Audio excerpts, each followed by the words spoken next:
Okay, clap.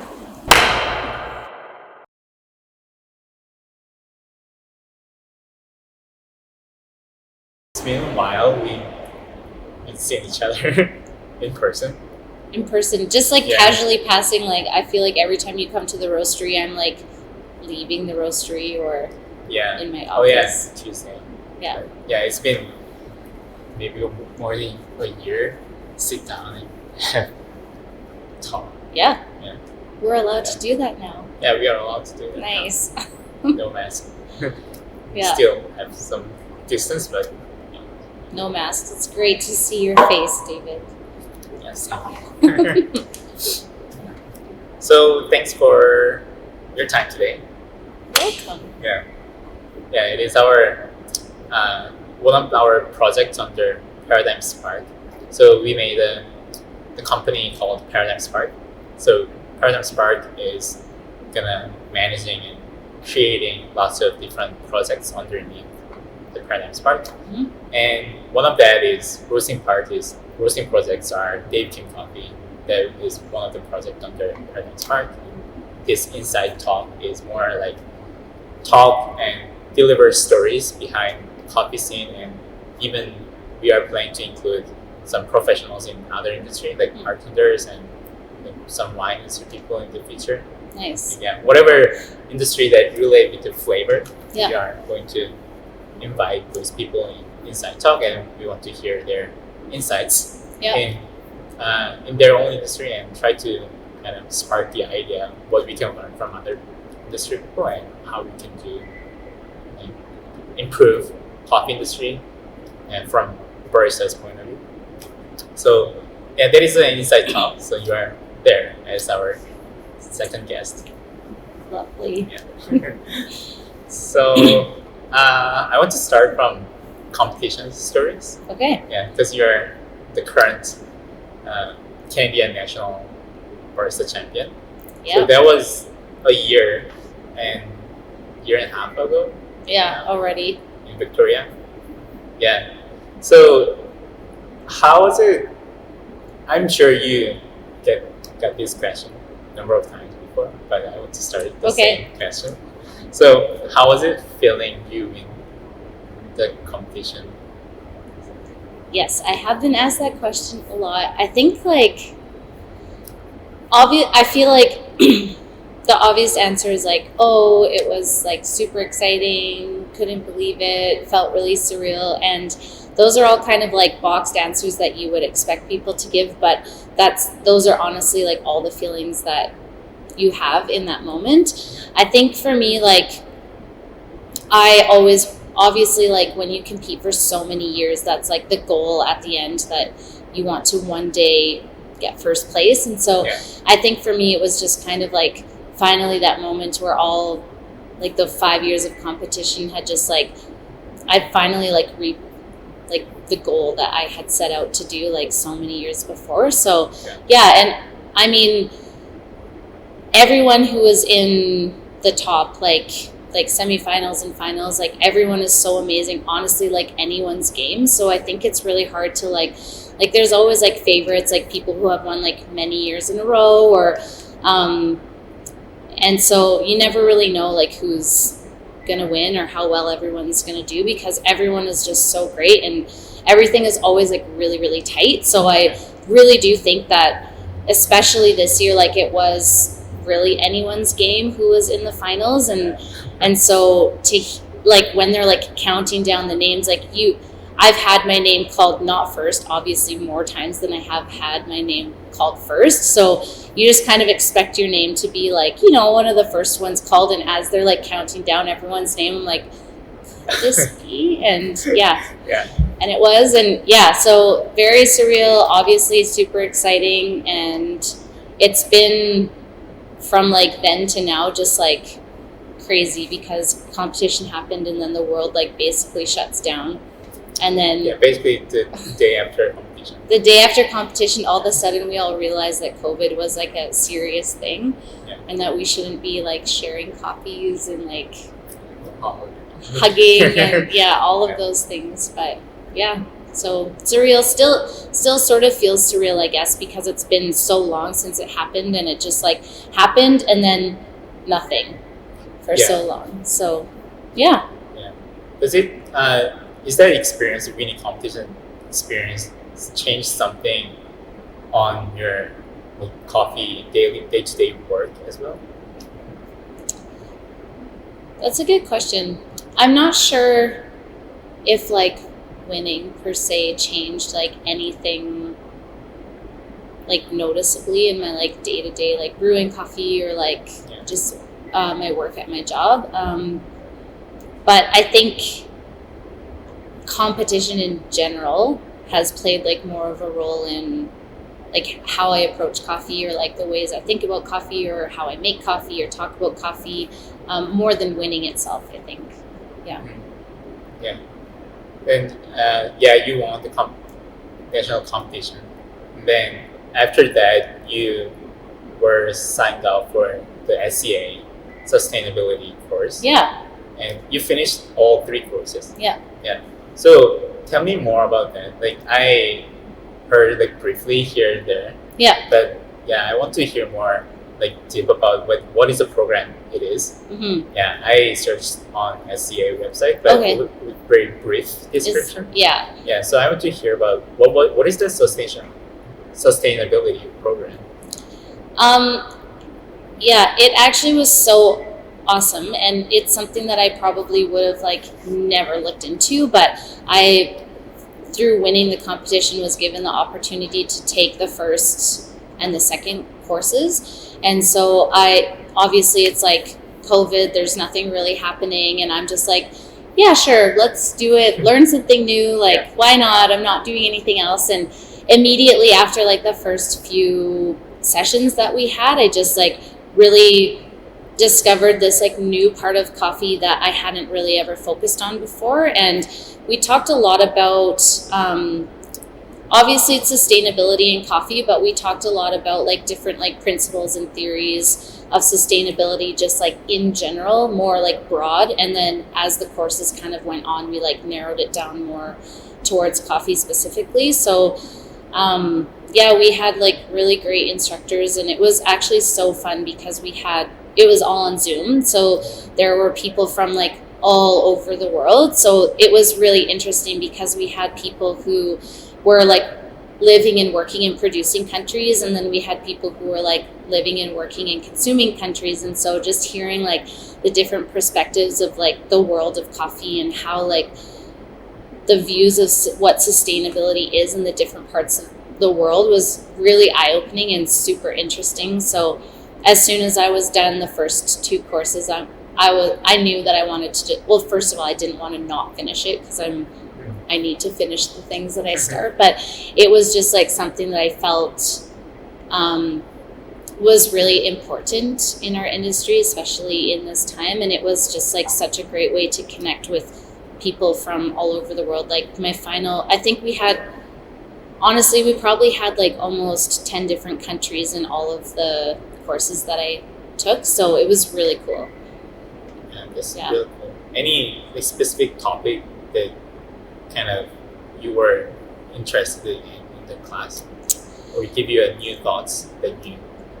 Yeah, I think the prices of coffee are something that not a lot of people really understand, like how our pricing structure works, like where it came from. And even like I would say maybe I shouldn't say most, but a large percentage of people who like work in coffee every day have no idea like how the pricing structure works. So just learning about the cost of coffee and all that kind of stuff was like very interesting, and I learned a lot about that. I think probably one of the biggest things that I got from the course was just the overall like understanding that specialty coffee is really for everyone. And I think like especially in the last, I would say 2 years, like year and a half, 2 years, there's been more of a focus on people talking about how specialty coffee is not about like geishas, or it's not about like these like experimental processes. It's not about like all these like coffees that are not really attainable to the average person, and there's been such a focus on just like the average, like ordinary cup of coffee, and just I think that is definitely something that's super important, because the more people that drink specialty coffee, the more approachable it is, the more inviting we are as an industry to people who like would choose McDonald's or Tim Hortons or like other cafes like that, to be able to have the kind of approachability in specialty coffee to get them in our doors will just make it's really what's going to sustain our industry in the long run. But on the other hand too, like it being for everyone, there are people like coffee people like us who are really interested in super cool things that people are doing at Origin with like processing and different techniques. There's like coffee nerds or sorry, It's fine. yeah, we know the type of people, or enthusiasts is maybe like a better word, but there are people who are super interested in like the next level too, and so not to discredit like those people either. So there is a space for producers or other people who want to do really exciting things in coffee and like have their product be like a premium product, because there are people who are really interested in that, but then at the same time like being approachable and inviting on the other end of the spectrum. And so I think that's something that I really kind of took away from the course and got me thinking about the coffee industry in general, and how there has been in the past more of a stigma towards like this is only for like a certain crowd or a certain type of people who are like coffee people or like quote unquote coffee snobs or people with like more of a refined palate. But it generally is like an industry where everyone is welcome, and there is something for everyone along the way. And so I think that is a message that I'm hoping will kind of like move us forward as an industry and be more inviting, but also be like accepting of everybody who wants those like, I guess, different like higher end experiences as well. So yeah, I think that probably is something that really struck me the most from that course, and something that I want to keep like working on and like thinking about and trying to implement that in like my sphere of influence in coffee. Yeah. So in the coffee industry, there are lots of like, not the problem, but things we can improve in especially coffee industry in general. Yeah. Yeah. Like after you took that course, and then have you find like any like small changes we instantly make change, and any types of like bigger issue that we need to put more time and effort to improve in the future? Yeah. I think like on a smaller scale, which ultimately I do think is like it's a small thing, but it kind of helps to solve like a bigger issue, is on even just like after the course I revamped. We have a course that we do for all of our new baristas at Monogram that's seed to cup, and so we kind of walk everybody through a session that's like talking about from seed to cup with coffee, and I revamped that a little bit and put some of like the sustainability things in there. And something that I think is really important, and something so small that we can do as baristas, is to learn about the coffee that you're serving. It's such a small thing for us to do, but such a big thing for people on like the producing side of it. And I think that is like a small step that we've really tried to implement in the last, like we've always hoped that our baristas would, or like encouraged our baristas to do that, but it's something that's like I'm slowly trying to make more mandatory. And even just talking with some of the producers through like my sustainability class, I got the opportunity to interview some of the producers that we work with at Monogram, and we talked about different ways that like we could I guess like represent them in a better way, or like how can we be better ambassadors of coffee for you in consuming countries. And everyone said know about us, like know what coffee you're drinking, know what coffee you're serving, just to like know who we are and know what coffee you're serving. And it's just such a small thing, but it really is like quite a big thing in the grand scheme of things. And so I would say like on a smaller scale, those are kind of like the first steps that I'm also like, I'm in charge of the education for Monogram. So I'm always like reading about the coffees too, but just being a little bit more, I guess, deliberate and intentional with the information that I'm reading and like putting out with our staff as well. Yeah. So yeah, I'd say those are probably like the smaller steps or step that I've been taking and trying to like implement at work. And then you asked me any like more bigger issue that we need to put more time and effort to improve in the future. So yeah. Honestly, there are so many. Specific It's kind of one of those like overwhelming questions where it's like, let me get out my list.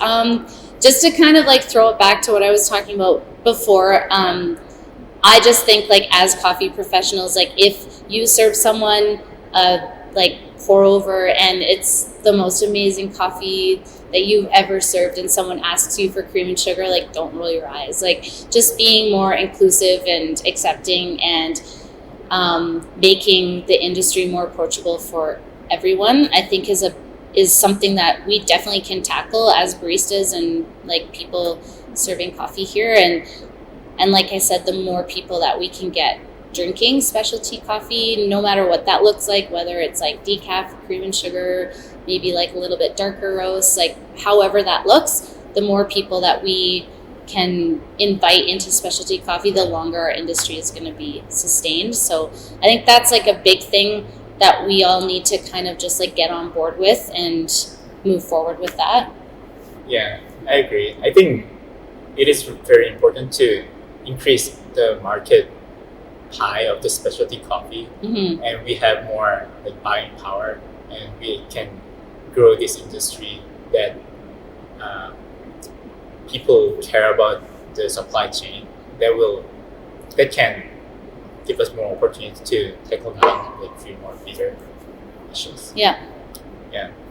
So I still remember even before you take that class, maybe I think it was 2 or 3 years ago at the downtown location Monogram.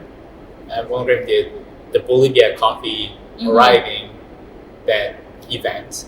So Monogram did a video call with producer. Yeah. Yeah, and Justin was translating. Yeah. They said, and there were like 40, 50 like people invited to the event, and they were like directly hear from Bolivian producers what they explained their coffee. Yeah. I thought that was super cool. Yeah. And after COVID, like people, one of the benefit we earned during the COVID period is people get used to that online chatting format. So even that period of time, like you guys tried to figure out the better way to connect with producers. But now there are lots of services providing that channel with better connection. Yeah. So I think we can use these like resources that we earned during this time to get more connection. And I watched few roasters do the producer's farm tour. Oh yeah. On the many different social media channels. Yeah. So I think that is one of the coolest thing I've been seeing for the last couple of months. Yeah, definitely.